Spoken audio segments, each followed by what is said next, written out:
낳으신 아들 우리 주 예수 그리스도를 믿습니다. 그는 성령으로 잉태되어 동정녀 마리아에게서 나시고 본디오 빌라도에게 고난을 받아 십자가에 못 박혀 죽으시고 장사된 지 사흘 만에 죽은 자 가운데서 다시 살아나셨으며 하늘에 오르시어 전능하신 아버지 하나님 우편에 앉아 계시다가 거기로부터 살아있는 자와 죽은 자를 심판하러 오십니다. 나는 성령을 믿으며 거룩한 공교회와 성도의 교제와 죄를 용서받는 것과 몸의 부활과 영생을 믿습니다. 아멘.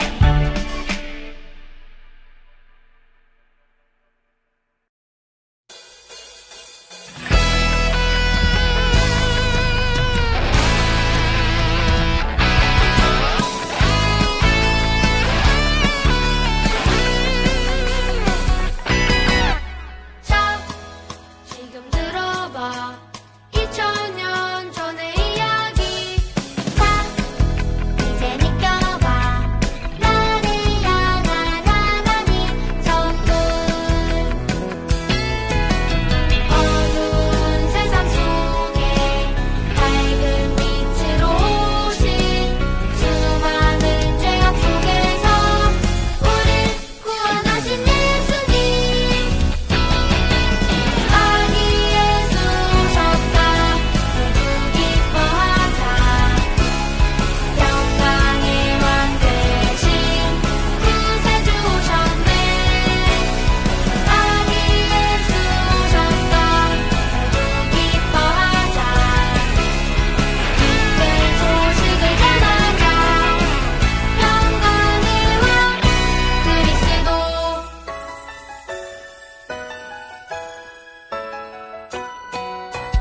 자, 지금 들어봐. 2000년 전의 이야기. 자, 이제 느껴봐. 나를 향한 하나님 선물. 어두운 세상 속에 밝은 빛으로 오신 수많은 죄악 속에서 우릴 구원하신 예수님. 아기 예수 오셨다. 모두 기뻐하자. 영광의 왕 되신 구세주 오셨네. 아기 예수 오셨다. 모두 기뻐하자. 기쁜 소식을 전하자. 영광의 왕 아기 예수 오셨다. 모두 기뻐하자. 영광의 왕 되신 구세주 오셨네. 아기 예수 오셨다. 모두 기뻐하자. 기쁜 소식을 전하자. 영광의 왕 그리스도.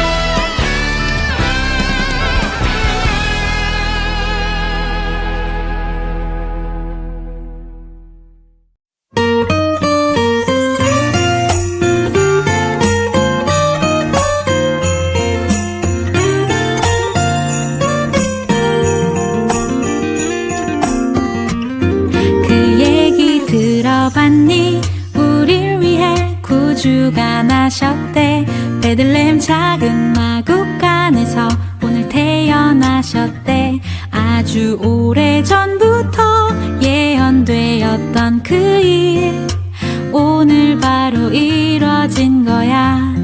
그 얘기 들어봤니? 우릴 위해 구주가 나셨대. 베들레헴 작은 마구간에서 오늘 태어나셨대. 우릴 죄악 가운데 버려둘 수 없어서 하나님의 사랑이 여기 내려오셨대.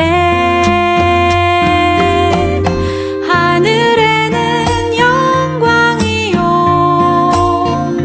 땅에는 평화로다. 모든 사람 기뻐할 큰 기쁨의 소식, 그 얘기 들어봤니?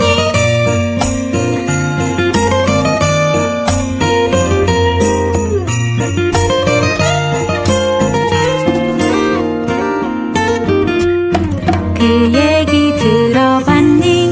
우릴 위해 구주가 나셨대. 베들레헴 작은 마구간에서 오늘 태어나셨대. 우릴 죄악 가운데 버려둘 수 없어서 하나님의 사랑이 여기 내려오셨대. 하늘에는 영광이요, 땅에는 평화로다. 모든 사람 기뻐할 큰 기쁨의 소식, 그 얘기 들어봤니?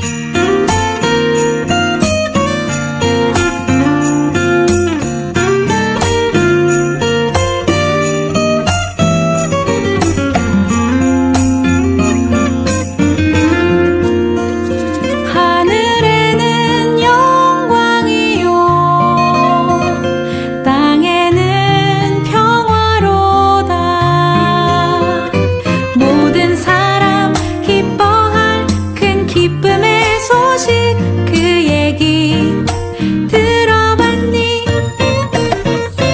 하늘에는 영광이요, 땅에는 평화로다. 모든 사람 기뻐할 큰 기쁨의 소식, 그 얘기 들어봤니? 그 얘기 들어봤니? 그 얘기 들어봤니? 그 얘기 들어볼래?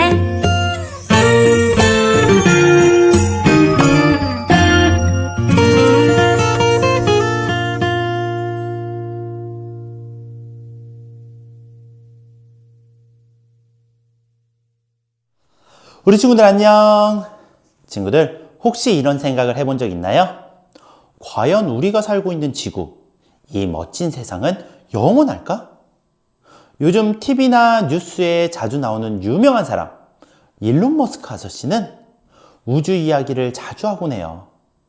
그분은 스타쉽이라는 아주 큰 우주선을 만들어서 사람이 화성이라는 다른 별에 살 수 있도록 준비하고 있어요. 그런데 왜 그러는 걸까요? 바로 시간이 더 지나면 지구가 너무 병들어 더 이상 사람들이 살 수 없게 될지도 모른다고 생각하는 거기 때문이에요. 그래서 미리 대비하려고 하는 거죠. 그렇다면 지구가 사라져도 정말 사람의 힘과 과학기술로 영원히 살 수 있을까요? 사람들은 과학기술로 모든 걸 해결할 수 있고 인간의 힘으로도 영원히 살 수 있다고 믿기도 하지만 성경은 분명하게 말하고 있어요.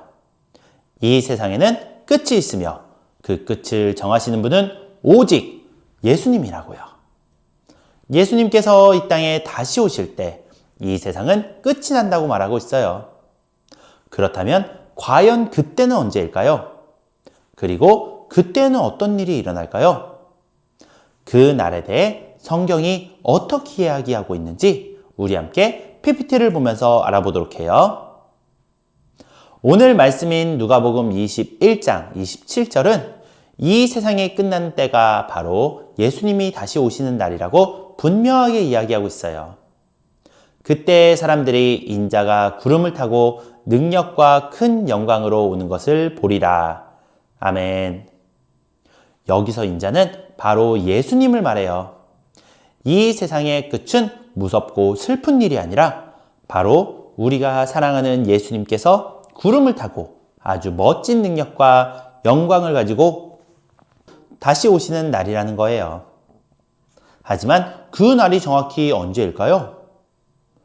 마태복음 24장 36절은 이렇게 말하고 있어요. 그날과 그때는 아무도 모르나니 하늘의 천사도 아들도 모르고 오직 아버지만 아시느니라. 아멘.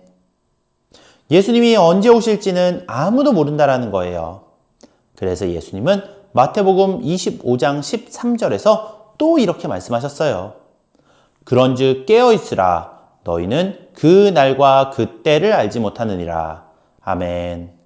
그 날과 그 때를 우리는 모르기 때문에 늘 마지막을 준비하는 마음을 갖고 예수님을 믿는 믿음 안에 살아야 한다는 것이죠. 그렇다면 예수님이 다시 오실 때에는 어떤 일이 일어날까요? 마태복음 25장 46절 말씀이에요. 그들은 영벌에, 의인들은 영생에 들어가리라 하시니라. 아멘.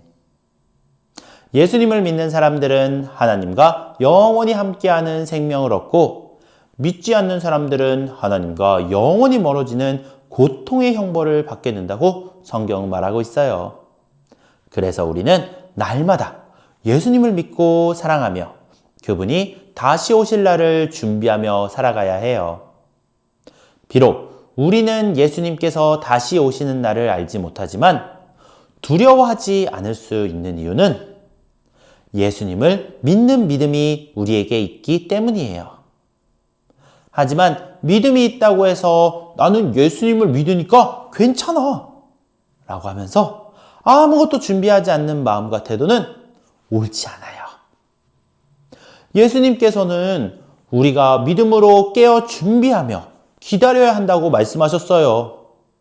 그리고 그 참된 기다림의 모습을 알려주시기 위해 10처녀의 비유를 들려주셨죠. 어떤 이야기였는지 우리 함께 영상을 통해 알아볼까요? 영상 속으로 출발! 어느 캄캄한 밤, 신부 들러리인 10명의 처녀들은 등불을 밝히며 결혼잔치를 기다리고 있어요. 아니, 지금 몇 시인데 아직도 안 오시는 거야? 곧 오실 거야. 신랑이 늦고 있지만 분명한 건 잔치에 온다는 거야. 아니, 그러니까 언제 오시는 거냐고. 그건 아무도 모르지. 하지만 분명 이곳에 오실 거야. 신랑이 도착한다는 소식이 늦어지자 10명의 처녀들은 기다리기 힘들어하네요. 그런데 갑자기 신랑이 곧 오십니다. 모두들 신랑을 맞이하러 나오세요. 꾸벅꾸벅 졸고 있던 10명의 처녀는 깜짝 놀라 잠에서 깨어났어요. 이를 어째? 내 등불이 꺼지고 있어. 내 것도 마찬가지야. 등불 기름을 미리 준비하지 않았니? 서둘러 등불을 밝히고 신랑을 맞이하러 가자. 그러지 말고 기름 좀 나눠줄 수 있니? 우리 기름도 넉넉하지 못해. 기름을 미리 준비하지 않은 미련한 처녀들은 서둘러 기름을 사러 가요. 그 사이 신랑이 잔치에 도착해요. 기름을 미리 준비해온 슬기로운 처녀들은 자신들의 등불을 밝히며 신랑을 맞이하러 잔치집에 들어가요. 이를 어째? 문이 닫혔나봐.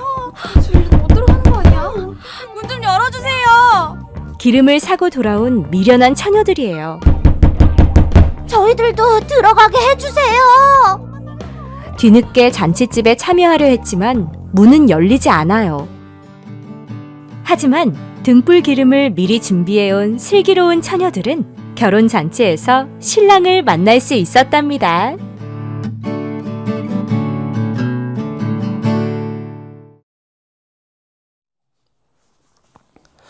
영상 잘 보았나요? 10명의 처녀들이 신랑을 맞이하기 위해 기다리고 있었어요. 그런데 생각보다 신랑이 늦게 오자 모두 졸리기 시작해서 결국 잠이 들었죠. 그러던 중 갑자기 신랑이 오신다! 라는 외침을 들렸어요.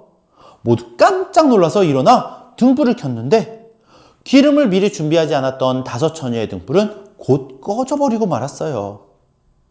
기름이 없었던 5 처녀들은 기름을 미리 준비해 놓은 다른 5 처녀들에게 기름을 나눠달라고 했어요. 그러나 슬기로운 5 처녀들은 혹시 우리 것도 부족할까봐 기름을 나누어 주지 못했고, 미련한 처녀들에게 얼른 기름을 사오라고 했죠. 그래서 그들은 급히 기름을 사러 갔지만 그 자리에 신랑이 도착했고 문은 닫혀버렸어요. 결국 그들은 잔치에 들어가지 못했어요. 반면 슬기로운 5 처녀는 여분의 기름을 미리 준비해 두었기 때문에 신랑과 함께 기쁨의 잔치에 들어갈 수 있었어요. 그렇다면 우리는 어떻게 기름을 준비하며 다시 오시겠다고 약속하신 예수님을 기다려야 할까요? 예수님이 언제 오실지는 아무도 몰라요. 그래서 우리는 늘 마음을 준비하며 깨어 있어야 해요. 깨어 있다는 것은 오늘 하루를 하나님을 기쁘시게 하는 마음으로 살아가는 것을 말해요. 언제 어디서든 예수님이 기뻐하실까? 아니면 슬퍼하실까? 생각하면서 하루하루를 소중하게 살아가는 것이 바로 깨어있는 삶이에요.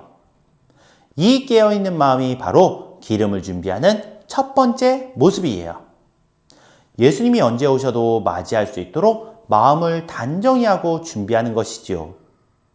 두 번째로 기름을 준비해야 한다는 말은 우리의 참된 믿음을 잘 지키는 것을 의미해요.